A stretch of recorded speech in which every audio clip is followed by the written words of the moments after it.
everyone to another wonderful episode of Malazan Podcast of the Fallen. I am the newbie host, Matt. I just totally butchered that opening. I'm here It's with fine. Nate, as always, here to support us with the fact checks and the real answers to the deep questions of the Malazan universe. Yes, I'm pretty much as important as the guys that moderate political debates on television, right? I know. Super important. Yeah, I'm just as important as their intro, which is not important at all because I think we've done it slightly differently every time. So, Yeah, this is true. But I went to speak and then my brain just started doing something else. I don't know. It was weird. So I was like, wait, what's the name of this again? I don't remember. Anyways, yeah, but we are covering chapters 6 and 7 today, mainly because there's only 5 chapters in book 2 of Deadhouse Gates, and Matt has an actual busy life and couldn't make time to read chapter 8, which is understandable because it's like 50 pages long. yeah, I actually had to sit down and make a better schedule this week because I didn't do too well on my last math exam. And I was like, dang, I really didn't study as well as I should have.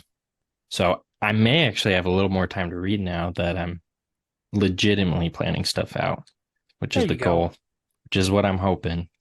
Because before I was a little more spontaneous with some homework and stuff. Like I'd do it, but there was a lot of wasted time, I think. So should be good now. Understandable. I do not have school, so I'm just kind of following Matt's schedule anytime. Yeah. But I think next week we will be covering 8, 9, and 10. Yeah. That'll be And good. everyone's expectations should be set super high for Matt because he literally finished chapter 7 as I texted him and said, "Hey, I just sent you the invite to record." Yeah, I mean, I don't know if we should set them that high, but we can set them a little higher because now I won't begin the timelines as confused, I hope, as I was before. Hopefully not. Because actually this one isn't as bad as Gardens of the Moon. Like every time I read this so far, I've been just like, wow, what a jump in quality. Like just the continuity here is just a million times easier to follow. So I think what got me so confused in the last book, it's just like there's so many cuts and jumps that I just get things confused because I'll be like, that happened at this time, but it said later, and the thing that happened before, happened at the same time as mentioned before. And this one's just more a little more consistent in the timeline. A little more So linear, yeah. yeah, which is appreciated, and I'd You don't say, you don't start out the book with the Siege of Pale in chapter 2 where you start out at the aftermath of the battle and then you cut back to before the battle and then you go back to after the battle and then you go to during the battle and then you go back to after the battle. yeah, I'm trying to talk about parts. I'm like, wait, have we got to that yet? When was that?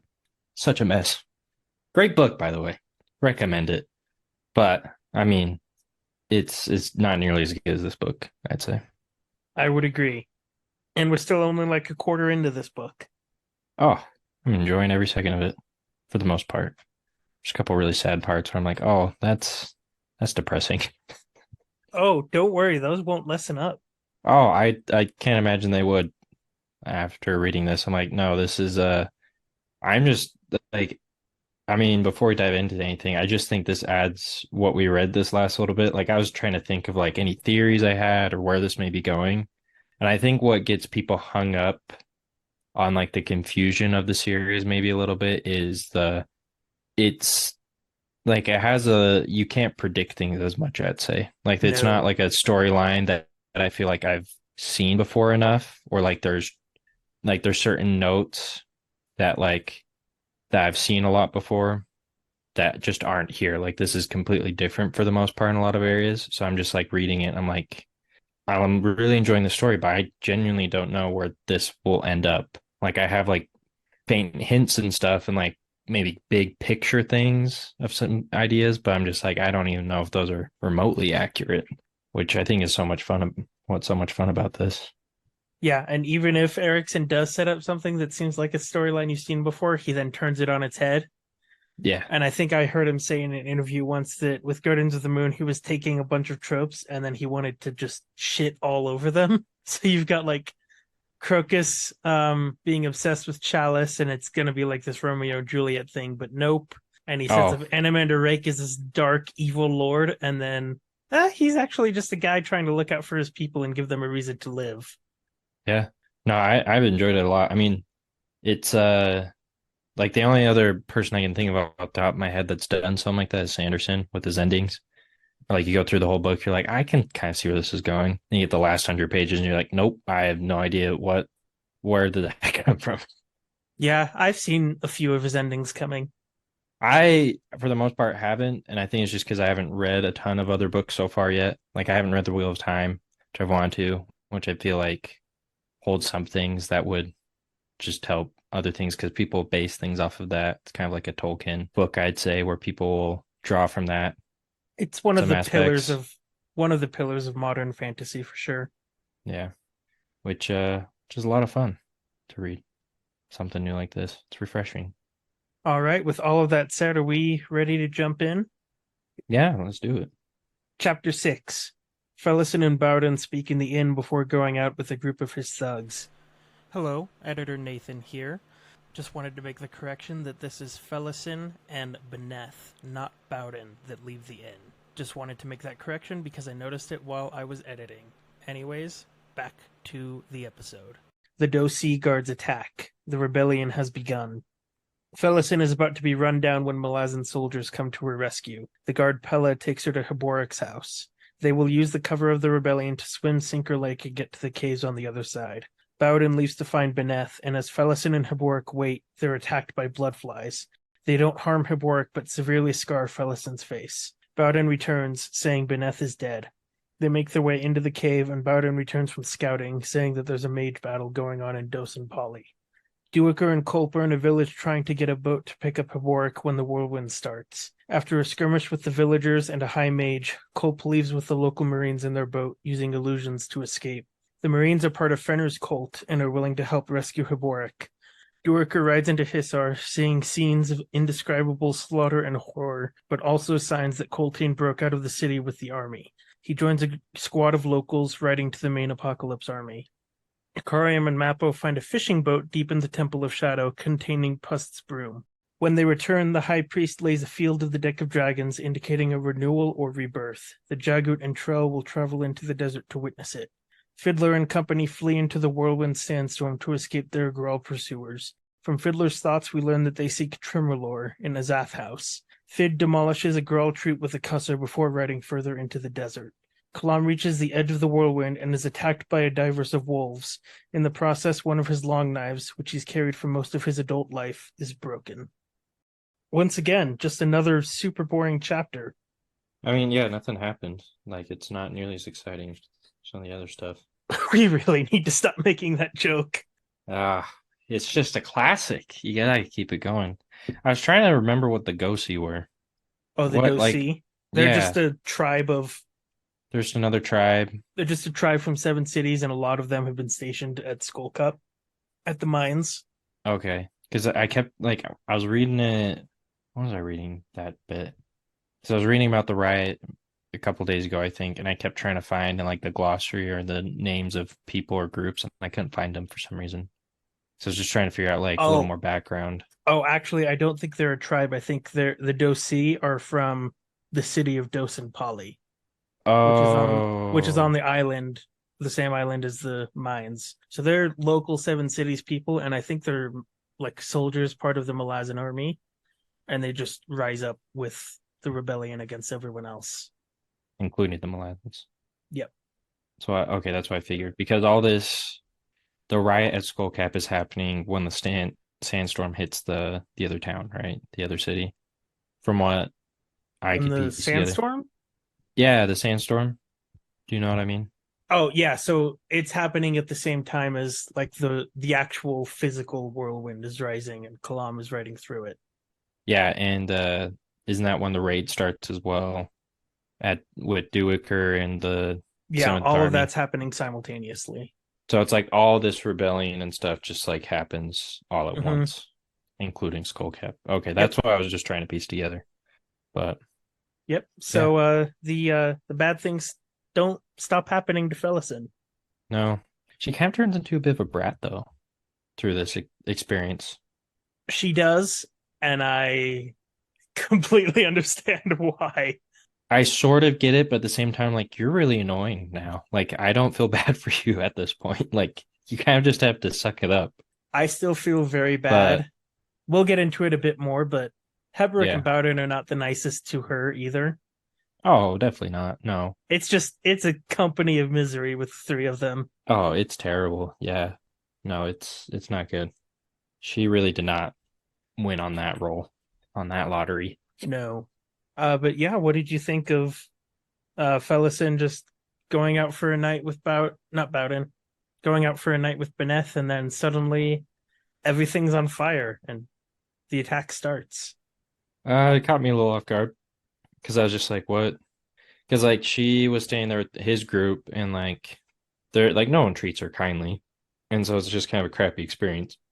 And then you just see them kind of all get surrounded and just leave. And then Bennett gets beat up, which I mean, I was happy about, not gonna lie. I was just like, yeah, it's not the end of the world.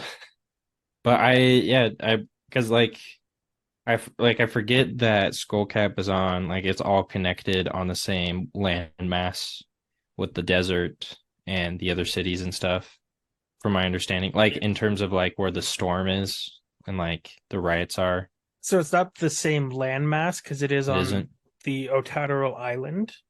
Is that okay? Then is that just across the way? Like it's very, very close by? Because they see like the lightning and magic stuff, right? Yeah, so they see the mage fight going on in Dosen Poly, which is a separate city from the one that Duiker is at. Okay. Skull Cup is just somewhere in the Otataro Desert, there north of Dosen Poly. It's not marked on the map. But it's on the same landmass as Dosun Poly. Yes, it is on the same landmass as Dosen Poly, but all of that is a different. It's the same continent, but a different landmass. If that makes any sense, from where Duiker and Kalam and Fiddler are. Oh, because they're in they in the Jagodon, closer there. No, they are. Fiddler and Kalam rode out from Erlatan, which is right there in big letters on the northern-ish coast of the continent. And so Kalam and Fiddler have been riding towards Raraku, which is to the west of Erlatan, and Duiker is in Hisar, which is right across the ocean from Dosan Poly. Okay, that all makes way more sense now. Okay, cool. Now that's organized. See, you're the fact checker here, There you go. trying to make sure we know. But yeah, I mean, just like the pure chaos kind of caught me off guard. I think even more is just things burning down, things being destroyed, the Malazans all like getting cornered and just Yeah. like caught off guard as well. Like it was a surprise for everyone except the people doing it, of course. They knew what was happening. And that guard Pella, that same one that tried talking to her and tried talking to Fellison and Beneth in like the very first chapter, or maybe it was like chapter 3 or something. Yeah, Turns out he was trying to get a message to her the whole time, and she was just too. too drugged up. Yep. Like she just didn't understand. And then Heboric and Bowden didn't tell her about their plan because she thought she was happy that they thought she was happy there. I'm like, guys, come on. I kind of don't blame them because when you kind of see her doing her thing like that, they're probably like, ah, it's not too bad. Like she's may not, because as the way she had kind of like rejected them as well a couple times, I think, like as a teenager would, I feel like being like, no, I know better. I could kind of see them maybe not having that experience with teenage girls being like, sure, if you feel that way, I guess that's you. That's on you. Yeah, it's just So, this situation it reminds me. I may have brought up this comparison in the last episode as well, but this kind of reminds me of the subreddit Am I the Asshole? And one of oh the yeah. verdicts they give on there is everybody sucks. Yeah. That's kind of how I feel about Heboric, Bowden, and Fellison. Oh Everyone yeah. sucks. Well, it's just all poor miscommunication, just like no one's understanding anyone, like actually. No one And cares to so, understand anyone because they've all just escaped from slavery and they've been dealing with their own stuff. yeah. So I mean, like when Pella brought her, and she's like, "You weren't planning on bringing me," and he's like, We thought you were fine. Like you'd be fine here, I guess." And it's like I could see that being like, okay, I could understand their point of view, but at the same time, I'm like, really, guys, you just saw her beat up, like beat senseless by the dude. Like maybe she isn't doing too well. Maybe try and bring her along. But I Yeah, mean, at the same time, she is kind of dead weight. Like, I don't know what she brings to the table in some cases. Like, she's no possessed person by some assassin god, so she doesn't have fighting skills. So no nunchuck skills, no bow hunting skills, no computer hacking skills. yeah. Computer hacking is what they need. I know. I mean, if anyone gets that reference as well, props to you. But I didn't. I could tell. I was like, oh, he's not getting this one. That was Napoleon Dynamite. But Oh, I no, she haven't seen like that movie in forever.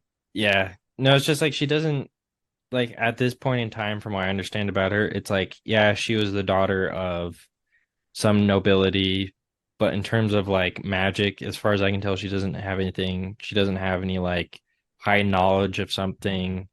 It's just more she's along for the ride, and we get a lot of her POV, which I mean, it's like after seeing what happened to Adjunct Lauren, Felsen could be dead midway through the book, and it's like, wow, we just learned a lot about some girl who dies. Yeah, So it's like, I don't know. I'm kind of just like, or sometimes, Tattersail, or yeah, Hairlock, or I know. Talk the Younger, or anyone So sad. else that Yeah, died in Gardens of the Moon. talk the younger. I'm so sad he's gone. When he just disappeared like that, I was like, that was lame. That was really lame. Yeah, so I mean, I could see all that, and so them just saying, yeah, but it is cool that they brought her along, and it's like they had some sense of compassion or whatever to bring her, I guess. So Yeah, and I mean, she does kind of understand because she says, "I'm not much in your eyes anymore, am I, Heboric?" And then she thinks to herself, Felison, House of Peron, whose sister is Adjunct Tavor, whose brother rode with Adjunct Lorne, noble born, a spoiled little girl, a whore. So yeah, she's just not in a good place. no, she definitely isn't, which sucks. Like honestly, it really does. Like her whole world's been turned upside down, and it's like nothing. She's learning a lot of things that she shouldn't need or have to learn, and with no support through it. Yeah, Like she's just suffering through something with no clear knowledge of anything. and I've seen people react like this, people that go through a lot of trauma or go through a bunch of hard things in like a short amount of time. It's very easy to become bitter and to just become convinced that it's you against the entire world and no one else is going to Oh yeah, help you. So I totally get where she's coming from. Is it annoying to read? Sometimes. But do I understand it? Yes. I agree. It's like I understand where it comes from, but is for me it's just so hard because I'm just like, you're just whining so much. Like just buck up. Like just try and get through this. But I mean, then I have to realize like her perspective is I could be dead tomorrow. I'm with a couple guys that are like brutes. You got an excommunicated priest with no hands. You got this thug over here who's beat up and killed guys. And then unfortunately, she thinks he killed Bennett in the end, her lover. Where I was like, no, no, no, no, no, girl, you got that totally wrong. That's not how this works. Yep. So it's like there's a lot of it's just very complex and terrible. Yeah, and not But only that, but she gets attacked by flies that like destroy her beauty, the one thing that she's been using to keep herself alive. I'm just like, come on, can she not get a break? Because then Heboric can't even help her because he has no hands. oh And no. the poison doesn't actually like just cure it, it drives the larva out of her skin, Yeah, and they get in her mouth. They get oh yeah. I was like, that's just in her ugh, ears, in her so nose. gross. Yeah. And the fact that he's like, don't the larvae will get in. I'm like, they reproduce that quick? Like, that is some magic bugs then. That's not a normal bug. I mean, we have, I think they're called mayflies in our world that live for like a day, Fruit flies. I think it's the same thing. maybe. But yeah, we definitely have some insects in our world that live for a day. So But I mean, like they land on her and it's like larvae instantly, it seems like. I'm like, that's magic. It would have to take a little longer, I think, but yeah, who knows? I well, am no was it entomologist, bug expert. Thought especially not a Malazan bug expert. oh yeah, no. I'd not go get my PhD in Malazan bugs. And Yeah. frickin' Heboric's tattoos, the blood flies don't attack him Nope. again. So cool. I will say that though. It's so cool. Because he's like, don't worry about me. Just save yourself.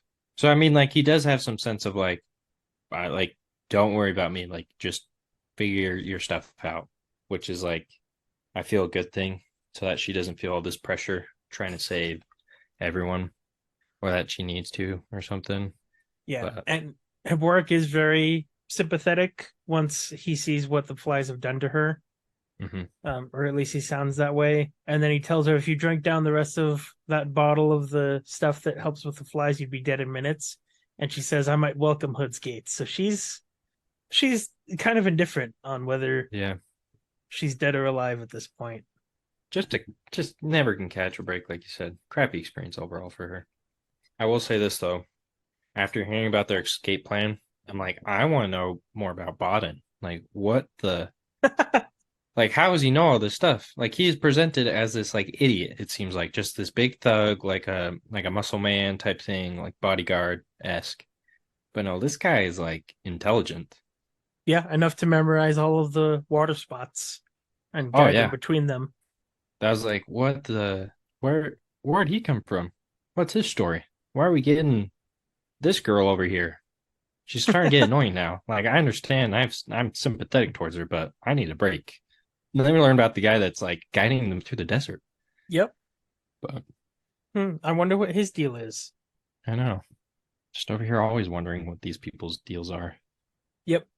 But we do learn, I think we learn in this section, the reason Duiker is there, quote unquote, studying Otaterol is because he actually, after Heboric's trial, he asked to be transferred to Hisar so that he could be there to free Heboric, which is pretty cool. Yeah, Defending a guy, like Heboric says, defending a guy that called his histories criminal and like covering up stuff. I mean, maybe it was like this guy. I mean, he's right. He's like, I want to be around this guy because he just Yeah, speaks the truth. I think it's respect for a quote unquote fellow craftsman. I think so too.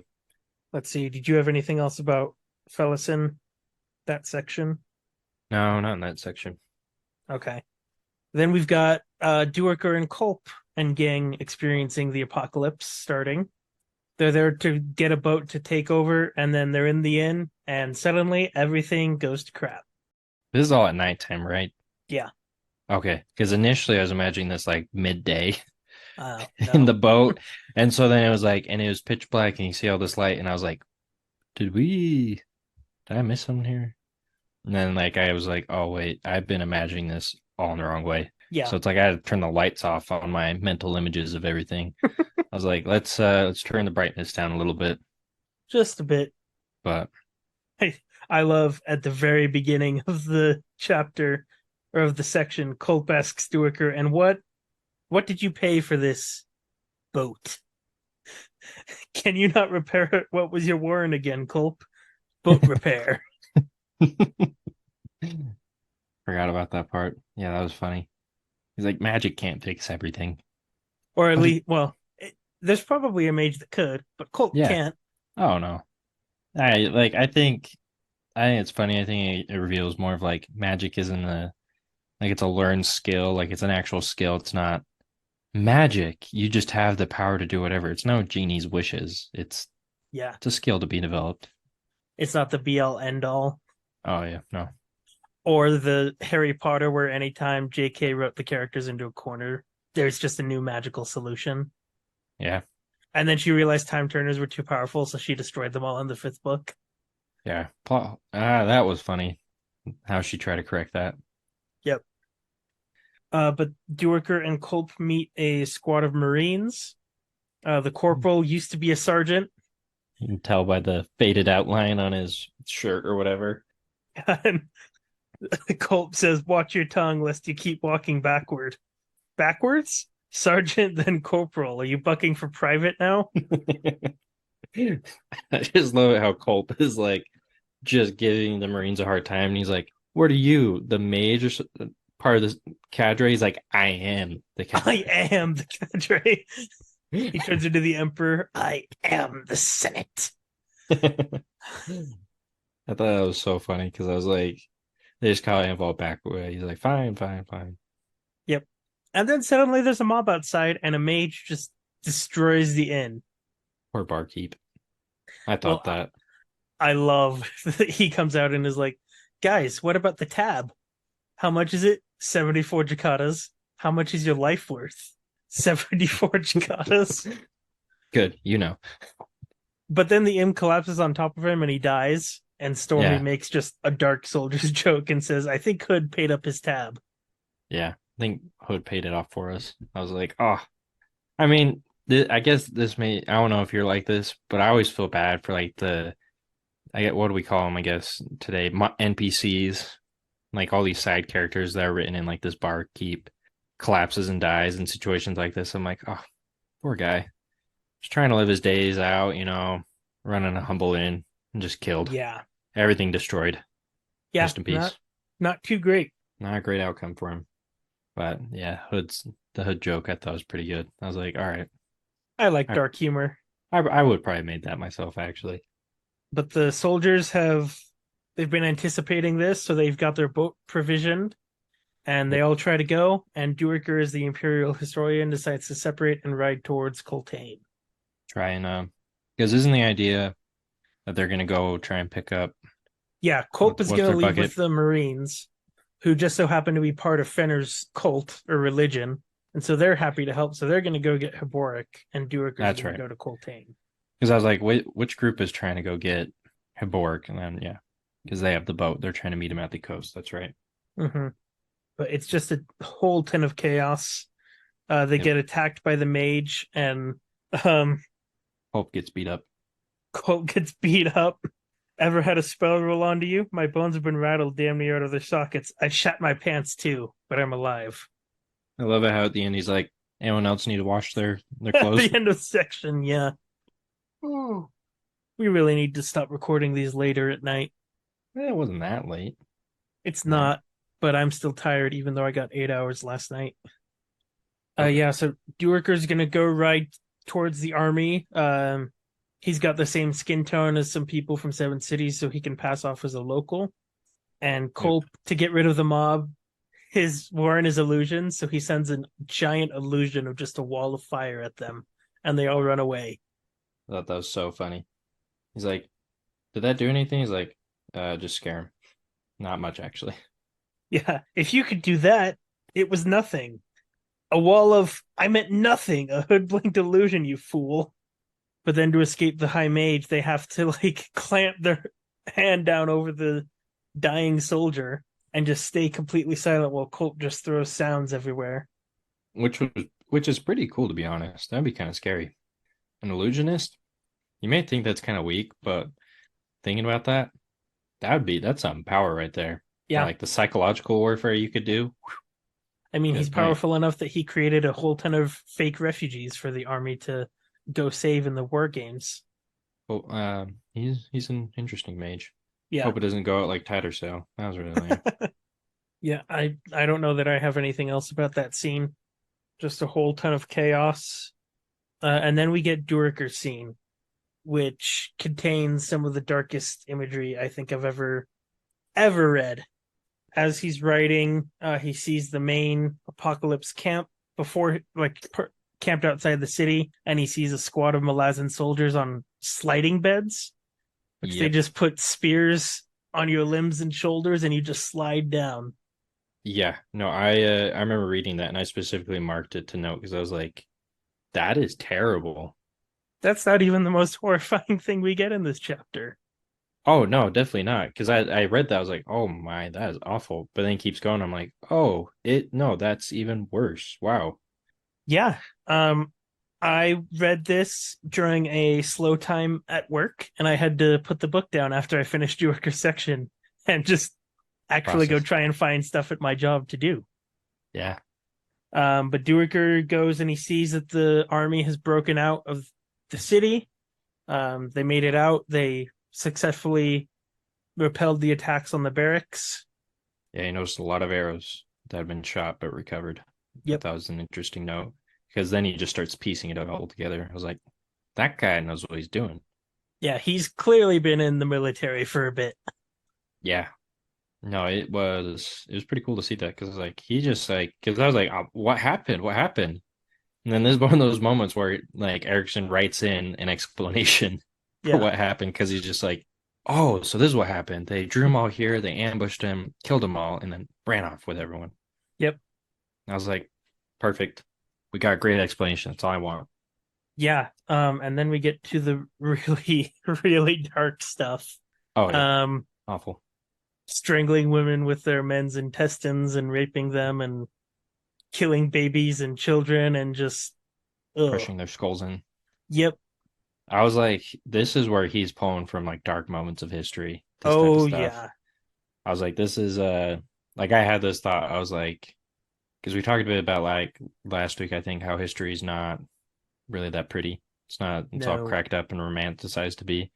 So I was like, this is definitely just straight up like he pulled it because the sliding beds remind me of like Roman crucifixion and like other methods of like terrible deaths. Like I remember, I think it was a MythBusters where like they proved you it was like plausible or something where someone could die from bamboo growing through them or Yep. something like that. Things like that where I'm just like, it's messed up what some people come up with.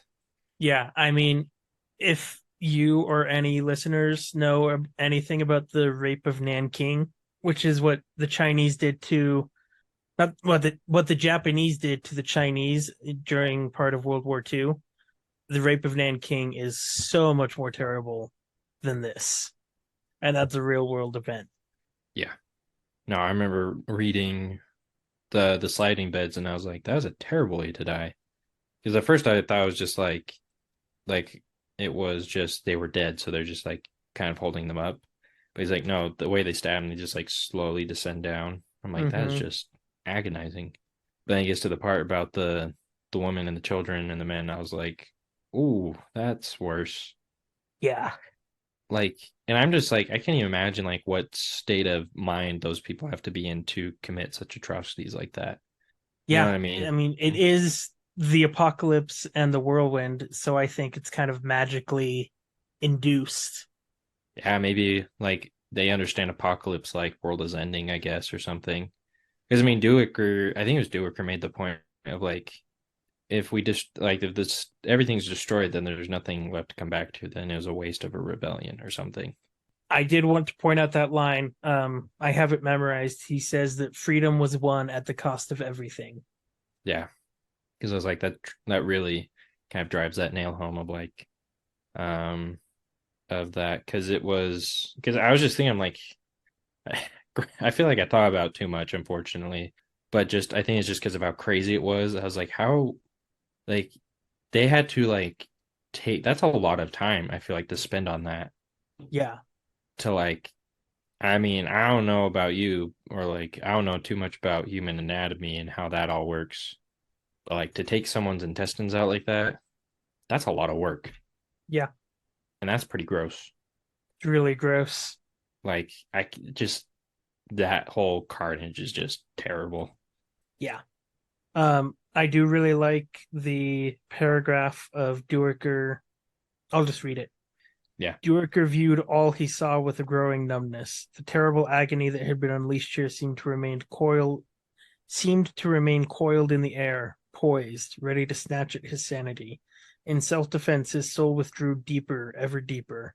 His power to observe remained, detached completely from his feelings. The release would come later, the historian well knew. The shaking limbs, the nightmares, the slow scarification of his faith. So he's already been through some stuff before, and he knows that the PTSD is coming.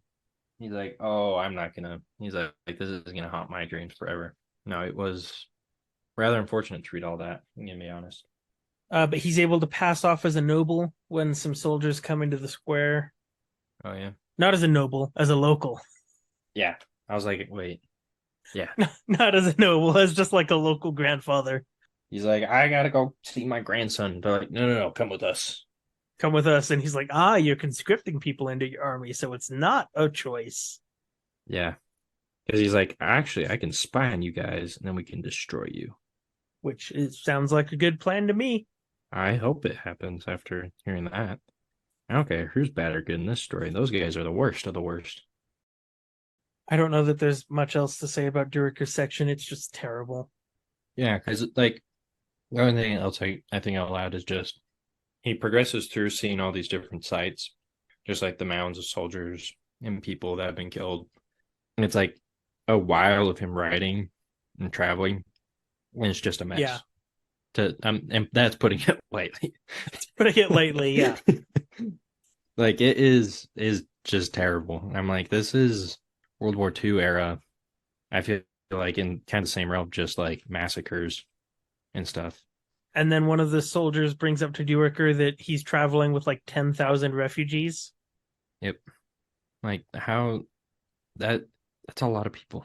It's a lot of people.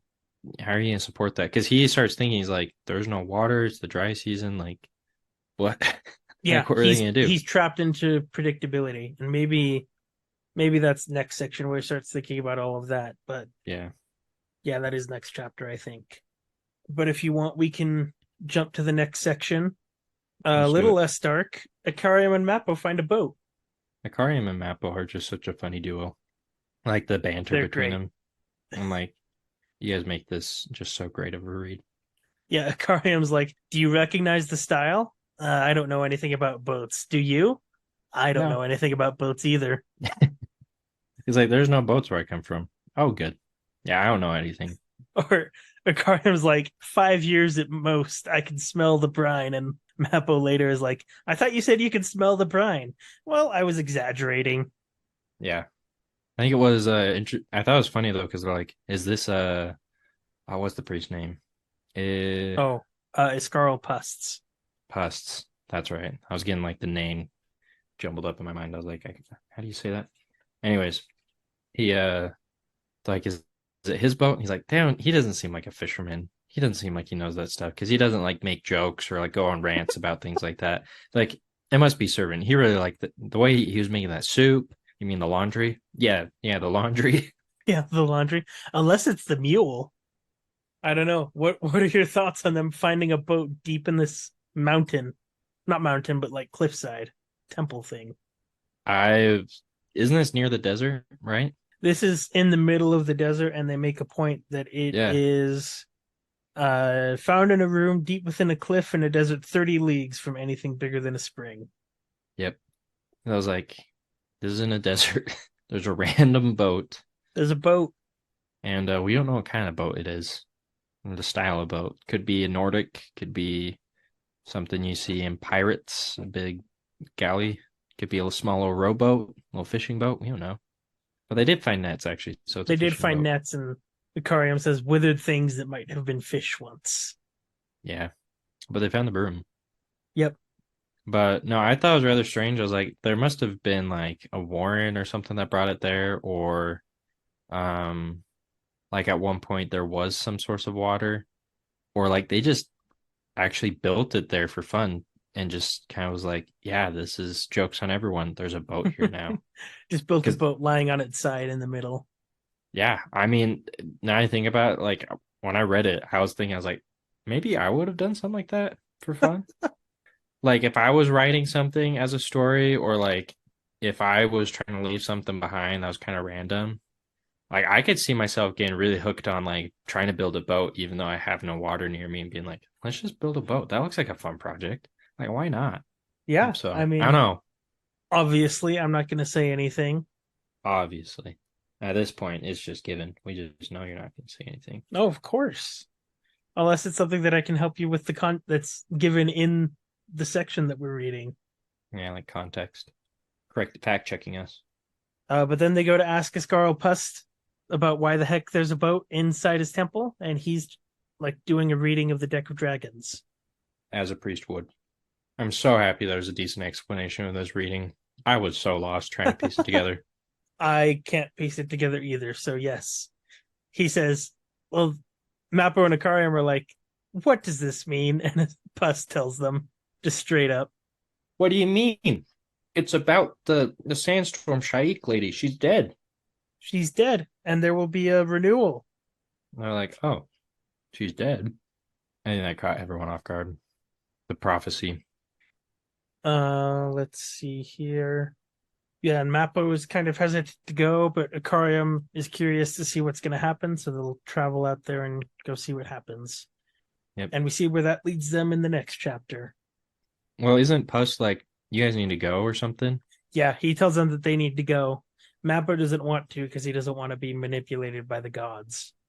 No. And then Karim's like, I gave up on that. He's like, I'm just here along for the ride now. I'm just going anywhere I can to find answers. Yeah. And he's like, don't you get tired of it? He's like, yeah, I don't know. Because because we see in a little bit of a flashback there in the next chapter, explain some things. That was another thought I had once we Yep, get we'll there. get to that in a bit. Then we get Fiddler, Crocus, and Absolar riding into the desert. They see the border of the Whirlwind and they ride through it and they just find a road Oh, in the yeah. middle of the desert. That was so strange. Because he's like, there's not supposed to be a road. He's like, I know there isn't. And then he's like, well, we can go this way that goes kind of back the way that we came, or Yep. we could just follow the road into the desert and hope it goes near water. Which I thought this was a well written, like the prose of this scene was rather cool. I have to find a little bit. It was a little different than probably we thought to talk about, but I thought it was a really kind of neat little. Yeah, go for it, because I did not really notice anything about the prose in this section. I don't know if it's prose or just like the way he said something that I really liked. Okay. Just that like it talks about like the sand going over and like the description of the stones, how they're like pieced together in like a really highly technical fashion. That was like a Yeah. really cool note. But as well, it was Was it the description of the road? no, it was more about something with the sand and the wind that I thought was kind of fun. But yeah, no, I totally lost where it was. Maybe it was at a different spot, Yeah, I'm not sure where that is. We do learn from Fiddler in this section that they're seeking Tremolor, which is in Azath house. like in the end of Gardens of the Moon, right? Yep. I was wondering, I was like, wait, we've heard that before.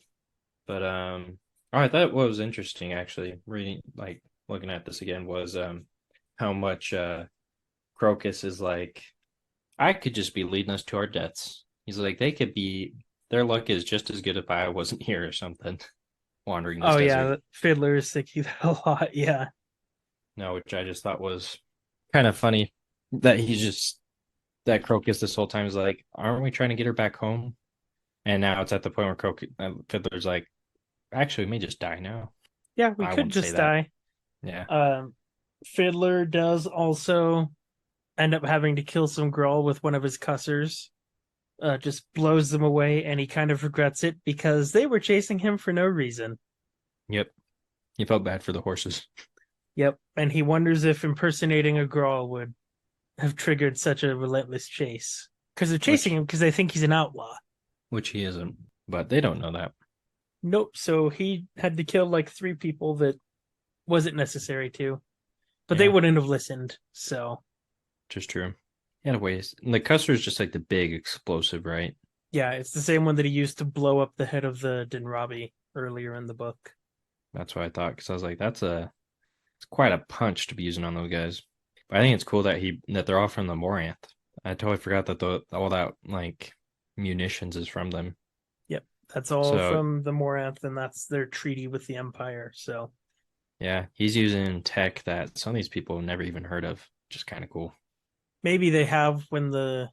I guess it depends on if they engaged with the Malazans when they were taking over the continent.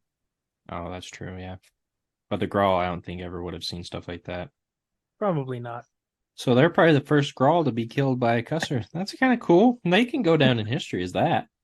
Yeah, I'm sure history will remember their names.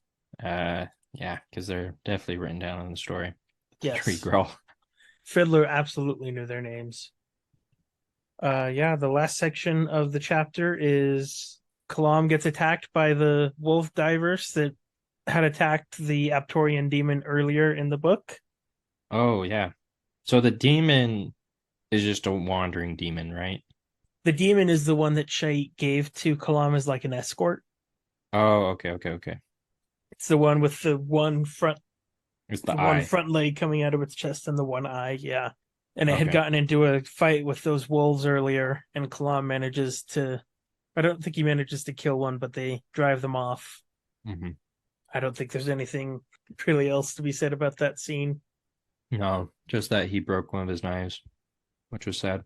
Well, and he compares it to the twin loyalties within him and wonders which one he's lost now. Yeah. Interesting thought. Very poetic. Are we good to jump to chapter 7? Let's do it. Chapter 7. Duiker leaves the Seven Cities soldiers so he can make his way to Coltaine's army. The Fist is trapped into predictability by the train's need for water. As he rides, Duiker reflects on the changes wrought on soldiers by war and the witnessing of suffering. Felison, Heboric, and Bowden are traveling through the desert between water sources, each night crossing fewer leagues as their energies diminish. They come upon a stone pillar that is actually a giant finger made out of jade. They pitch their tents and take shelter inside from the Otadarel dust, where Felison thinks of her recurring dream of a river of blood. She makes some cutting remarks at Heboric and Bowden when she wakes up, and they continue on. Heboric lags behind them, and Felison gains new fear of Bowden when he jogs off to find him. Before he returns, she finds a set of thief's tools in his pack. Bowden gives Heboric the last of their water. The next night, the water hole they need is poisoned by cape moths. In an act of desperation, Bowden touches the stump of Heboric's right hand, which used to contain the key to Fenrir's warren, to the holy mark on his chest. The air screams. Heboric's tattoos transfer into the stone in the air, and the god is called down onto the mortal plane. Mappa recalls a meeting with a nameless one in the destroyed village of his birth, but is shaken out of the memory by Icarium as they approach the Whirlwind. Fiddler, Apsalar, and Crocus have been riding through a running battle of shapeshifters for 10 hours. 4 Grawl warriors attacked, but are stopped by Apsalar and a soul-taken bear. Fiddler's ribs and ankle are broken in the midst of a shapeshifter battle. A diverse of hundreds, if not thousands, of rats swarms towards them, but is stopped by Icarium's warning. Fiddler passes out from his pain. That was so cool. That ending. You're right. It was a good cliffhanger. Yep, it's a good cliffhanger. I did want to point out, and we haven't been really highlighting these in our podcast episodes so far, but the epigraphs of the chapters, what do you think of them so far? I think it's just because I read this one the most, like literally an hour ago. But chapter 7, was it the death is a bridge I built or something? Death shall be my bridge. Death shall be my bridge. I mean, I pay attention to most of them. I don't really remember them, but that one I thought was a little obscure, if I'm being honest. Like I was like, it's a cool line, but the meaning is a bit lost on me, I guess. Yeah. Like the bridge to what? But I mean, I don't know. Like you could say it's a bridge of like from nothing to nobility. Yeah, it can be Like interpreted a lot of so, different ways. I think it's kind of like a dark or like it's like I think it's pardon my mumbling there, but it's like a philosophy of life for them because it's the Toblaki or something, Toblaki, Yeah, Toblakai. Toblakai.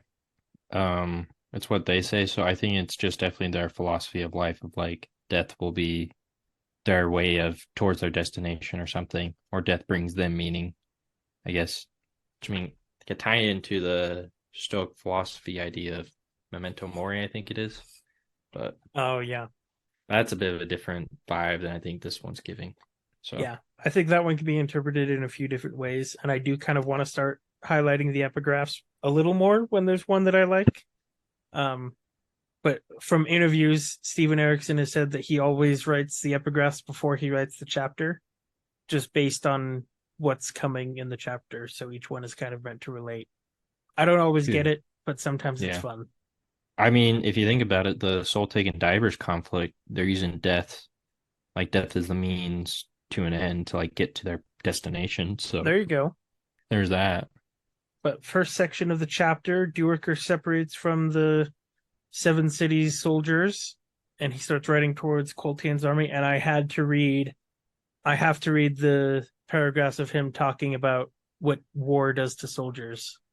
Uh, Duiker watched them stride westward, talking about the soldiers, knowing that should he see them again, it would be from the ranks of the Malazan army, and somehow they would be less than human then.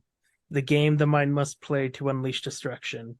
He'd stood amidst the ranks more than once, sensing the soldiers alongside him, seeking and finding that place in the mind, cold and silent, the place where husbands, fathers, wives, and mothers became killers, and practice made it easier each time, until it becomes a place you never leave.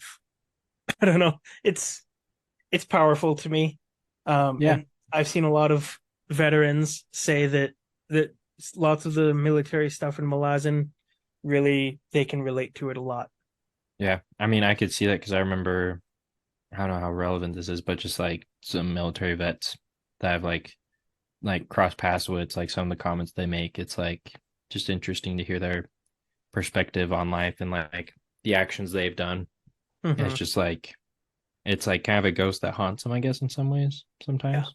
But no, I think it's interesting. Like it does, you kind of have to kind of turn off your humanity, I guess, in a sense, and just like because then you're just like a primal beast. Yeah, you have to turn the opposite side into the others. So no, I think Duiker has a good perspective on the soldiers and the mindset they're in.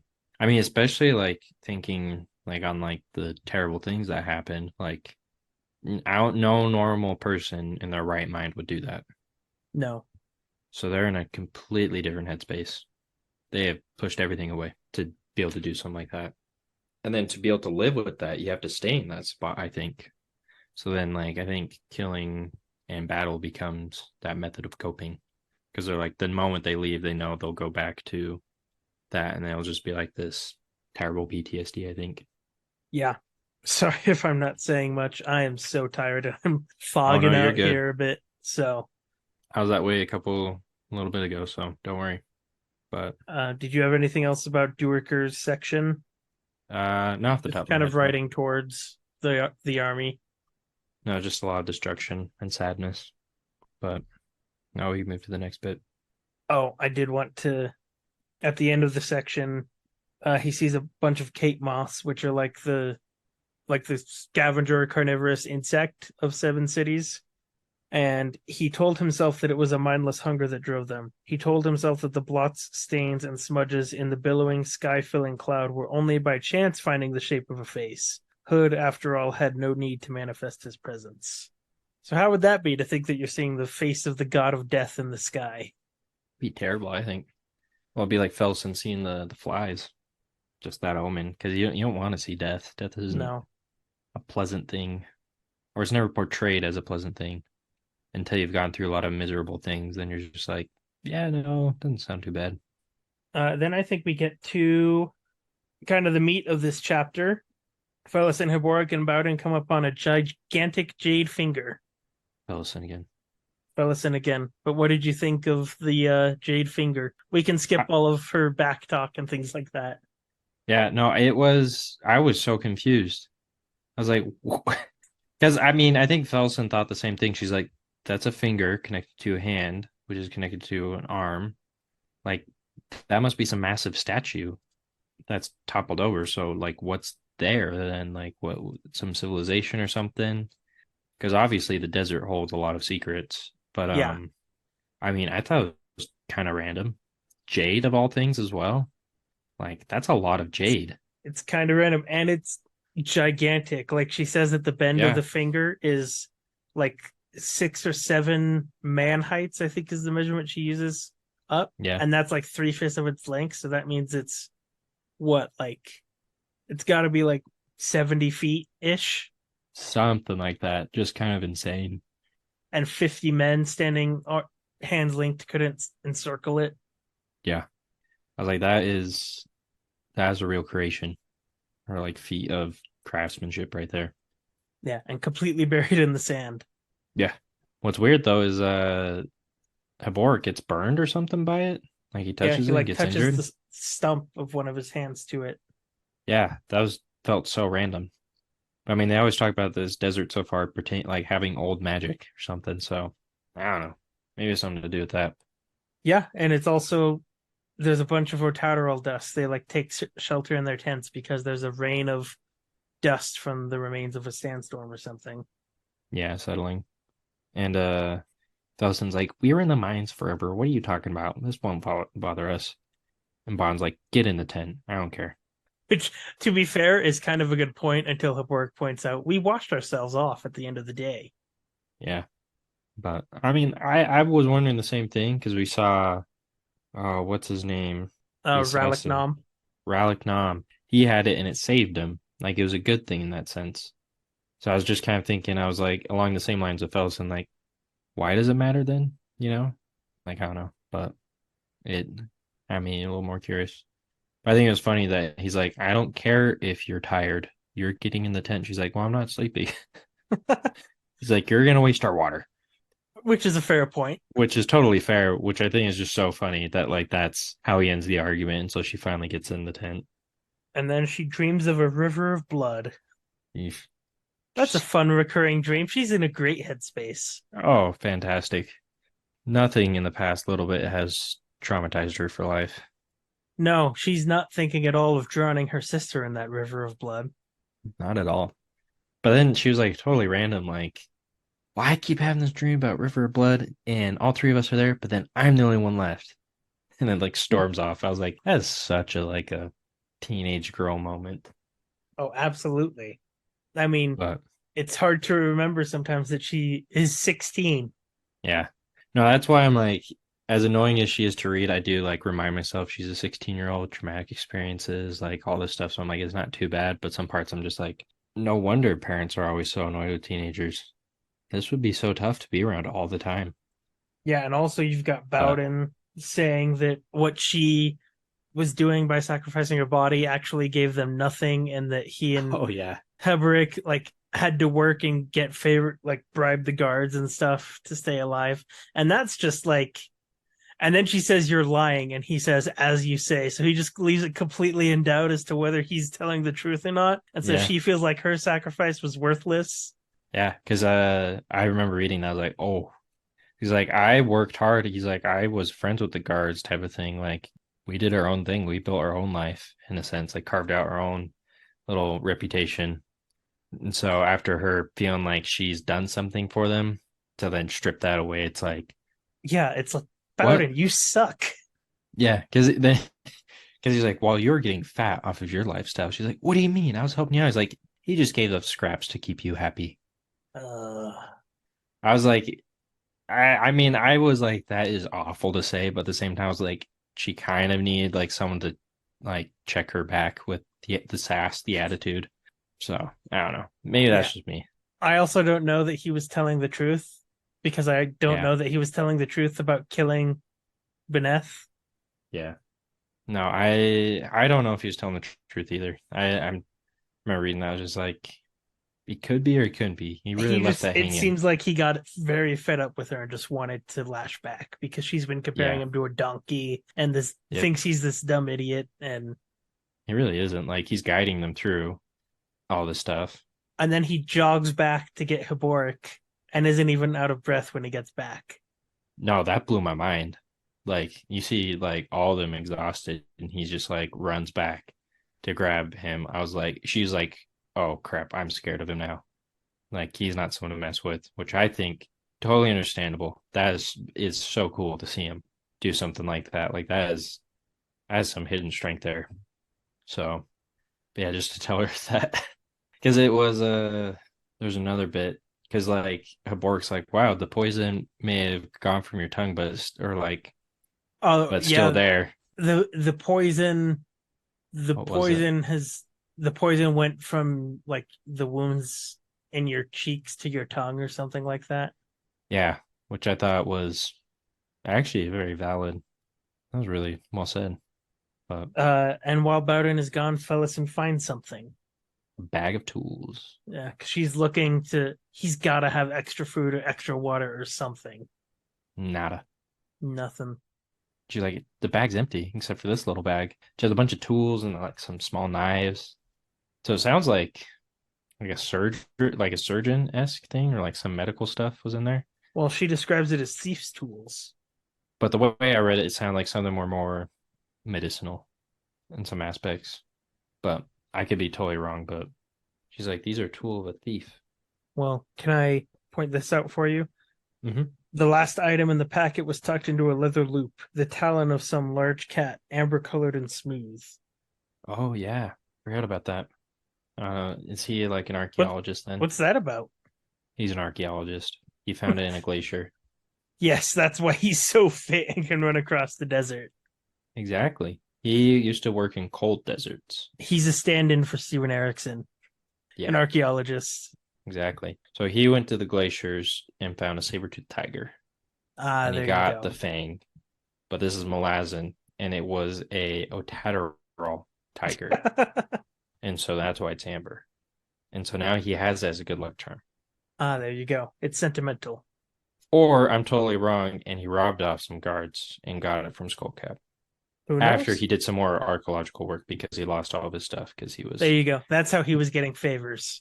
yep, he was discovering things in the mines. He found he found like some of the amber with the with the mosquitoes in them because they're trying to bring back some ancient beasts as well. There you go. Because this other god demands them as sacrifices so he can become ascendant. There you go. Yeah, Great theory. yeah, fantastic, rock solid. Even like I think All I don't the know evidence his is there. yeah all the evidence there. The book is gonna end how I think it's gonna end now with Bowden, the great archaeologist, Mm. writing the end of Malazan Book of the Fallen, and so he's actually the author.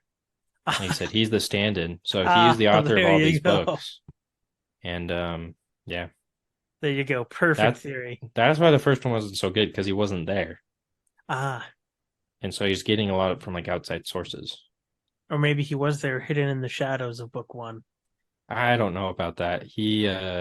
I think he was on his archaeological dig somewhere else. Man, what a tangent. Yeah, it was a great one. Like I said, it was a rock solid theory, so I mean, I think it's Ah, valid. there you go. What did you think of the next section? They get to the watering hole. It's poisoned. That's So brutal. Bowden pushes the stump of Heboric's wrist to his chest, And and the activates the god, god. the god is called down. I thought that was so wild. Like Heboric must have had some real pull, some real power. Must have. If I mean, one, he's covered in these tattoos, and the other followers of Fenner didn't really have anything like that. I mean, he was a priest, but it sounds like there's not a lot of priests. Like that, it's a limited group of priests for some of these gods, and so he obviously was very close to some things. Because I feel like to be excommunicated as well to the level he was, he had to like know quite a bit. Yeah. And so I thought it was interesting that he had that strong of the power of that warren and everything to literally bring the god to the mortal realm. So yeah, I don't know. Yeah. And Phillison describes it as the air screamed, Yeah, because she can breathe. which is it's so simple, but it's also so effective at describing like I just imagine like I, like a fire alarm turned up to a million or something like that. yeah, and like elongated, like it's just one sound, one note Like when it's over Bowden is crying tears. I of mean blood. crying blood. Yeah. No, it was obviously very powerful because I think her ears were bleeding as well or something Yep. because of the sheer force of the impact. But like the tattoos like went up and like glowed everywhere, like in the sky. I thought that was really cool. Yep. In the sky as far as they can see. Had Yeah, it's a wild scene. there's a okay, this was another bit. Maybe you want to talk about it as well, or you're gonna read it. But it was in the mortal realm, vulnerable, and then this is Felsen. You're looking at the wrong way. The god you no longer worship took your hand, so now you pull them down. Don't mess with mortals. And then yeah, and then he's like, out of the mouth of babes, he said with a grin that knew nothing of humor. Yep. So Heboric is like, yeah, you were right. Yeah, which is an interesting theme with this book of like gods and mortals are ish on like the level of playing field, like similar, but not really. Well, it goes back kind of to last book where Kroll says to the tyrant that in this day and age, the mortals are the masters and gods are the slaves. I that reads true here. So, Yep. and I thought it was a cool note that from, if I'm not mistaken, they mentioned Fenner is a warren close to the warren of chaos. Yeah, Fellison mentions that. So it makes me think of like the warrens are all it's its own world or something where they're all linked together and they're like close to each other and some aren't or something. But maybe I'm wrong. Yeah, I'm not gonna like say anything, but that's a good way to think about it, I think. Like the world of warrens. Like it's close to it, but not at the warren of chaos. It's like on the borders. Yeah, there's still a Something. lot more about Warrens to come, so I'm sure, but I'll leave that up for then. that was a cool note. And then, yeah, I think Bowden like climbs the ridge or they set off again. Heboric says that he feels his ghost hands again for the first time in years. Because when people lose an appendage, they often feel like their fingers and hands are still attached. It's just such a bizarre thought Yeah, it to happens. me. It happens all the time to soldiers and people in accidents where if your limb gets amputated, it still feels like for a while that your limb is still there. Yeah, that would be, I didn't realize that. That would be a weird thing to experience. To be like, oh yeah, let me grab that. Oh, I don't have my hand. Yep. So Heboric says the ghost hands are back for the first time in years now, and then I think Bowden like they set off again, and Bowden climbs the ridge and just lets out a shout of surprise And scene. and cliffhanger. Yep. Such a bummer. I wanted to see what was there. Well, next week, Next week on Malazan Padcast. Adcost of the Fallen. Padcast. Oh, geez. Probably not this late. Maybe a little earlier. We should shoot for. Maybe Saturday mornings instead of Saturday night. There's an idea. But yeah, let's get to the. Yeah, we've You have got the anything last else? couple of sections here. This is the flashback of Mappo that you were Yep. talking about earlier. Meets Yeah. with a nameless one in the destroyed village where he was born. Yeah. Because the reason why I was thinking about this one is because one, you mentioned the nameless one again. Weirdly cool to me, the nameless one. Like they're a group, right? Or is it just the individual person? The Yeah, nameless it's a group. ones. Okay. I want to know more about them first off. Really cool. Always down to learn about mysterious cult like groups like Yeah. that in these We stories. we do not see in years, but in centuries. Yeah, that was the line I was thinking of. Because it just made me think I guess this is a little more philosophical because he's like he known centuries already wedded to war and what had become an ever repeating cycle of raids, feuding, and bloody sacrifices before the god of honor, youth's game, and now he'd grown long weary of it, which I thought was like such like an interesting way of putting that. Like it's a youth's game, Yeah. like war. So and I think that like shows the story of humanity quite well, I guess, in some aspects. Like it's just a constant like cycle of battles. Yeah. Like Well, people like a war will happen, everyone's like, oh yeah, that was terrible. Why did that happen? A couple decades later, another one happens. They're like, oh no, that was terrible. Why did we do this? yeah. Well, and how relatable it also is Mappo's youth of I don't like your traditions, mom and dad, so I'm going to leave the village and go join this other group that does what I want to. Yep. Yeah, no, I thought that was funny as well because he definitely had an interesting upbringing, Yeah, he had a rebellious phase. which has now long since gone, I assume, being hundreds of years old. But no, it just made me think of like the idea of like the Death's Bridge thing again.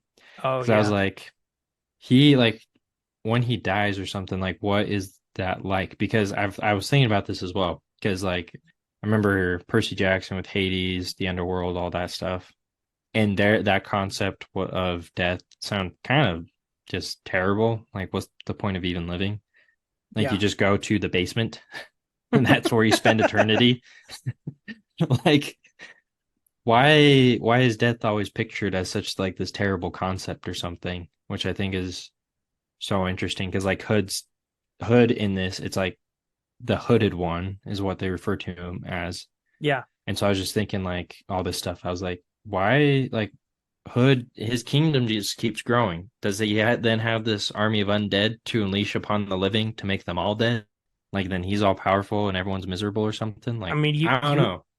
you did see a character straight up die in Gardens of the Moon, and we got to see what he saw. Yeah, it wasn't pretty, it seemed No, like. it was like an arch of faces or something like that. Yeah, which to me is just such a interesting, strange concept. Like the god of death is just like, yes, misery. Like that's what death is. Like I don't know. Then that like what's the point of the whole concept of living then, I guess. I don't know. I mean, it kind of reminds me of, and I can't remember if this quote is in the book as well, but it reminds me of Tyrion's quote from Game of Thrones. Death is so boring, whereas life is full of possibilities. Yeah. Or no, he doesn't say death is so boring. He says death is so final. Because it's like it ends, and so then it's like what's there to more. So that's why I think it's always interesting about like these games of gods and death, where I'm just like where is it just like all miserable? Like I guess like the afterlife as well. Like I don't know. Maybe that's just me, but Well, we might see some more. sure hope so. I want the answer to life's questions here. And then we get Mapper and Akarium and Fiddler. Their storylines kind of intersect, which I don't know that you were expecting. Ah, looking back, I could kind of guess see that coming, but at the same time, definitely wasn't expecting it. Yeah, the three of them, Fiddler, Absolar, and Crocus, are just riding through a battle of shapeshifters, just off on either side of the road around them. Yep, which is rather unfortunate because isn't doesn't the Grawl catch up again as well? Yeah, the Grawl catch up again. A bear kind of attacks some of them randomly, and then Absolar takes out a couple of them. Yeah, so cool. Takes out two, then jumps up on the fourth guy's horse, takes him out as well. It I was sticks like, two fingers in each of his eyes and pulls his head back to slit his throat. so gross, but yet so like, man, Fisher Girl, she like possessed the rope's abilities quite well, Oh yeah, she's kept them up. which is kind of crazy.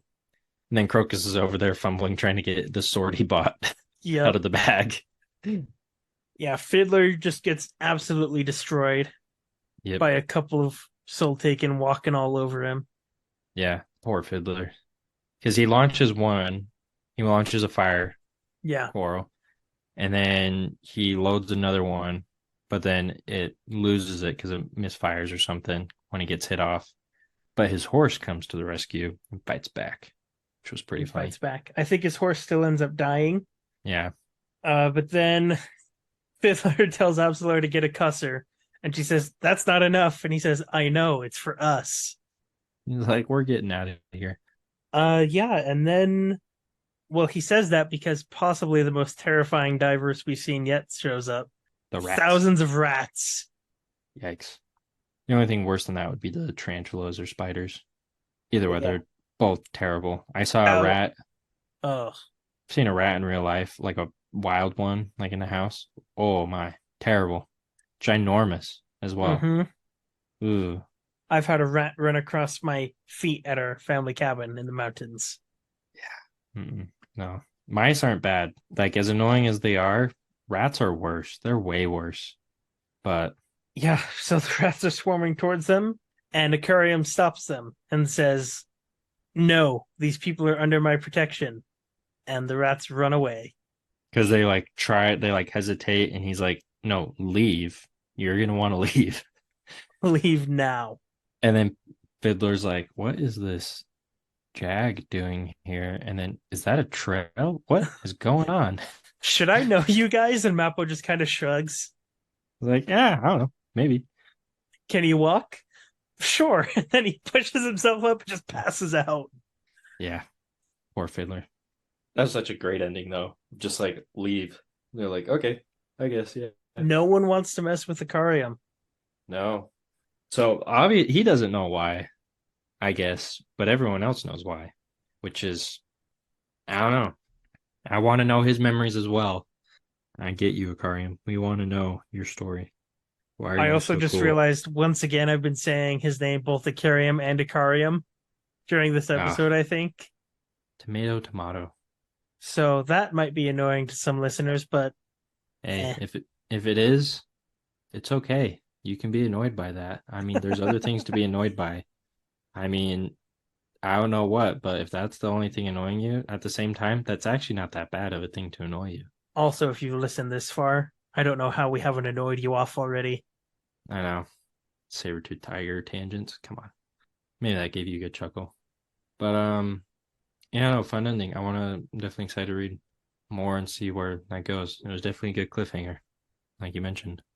Yeah, So I'm excited for the next few chapters. I can't remember everything that's coming in the next three, but I remember some of it just when I was looking at where we should stop, and I'm excited. okay, good. I'm excited for more plot twist. But yeah, I think that's all I have this week. So we'll be back next week with chapters 8, 9, and 10, finishing off book 2 of Deadhouse Gates. How was that, Todd?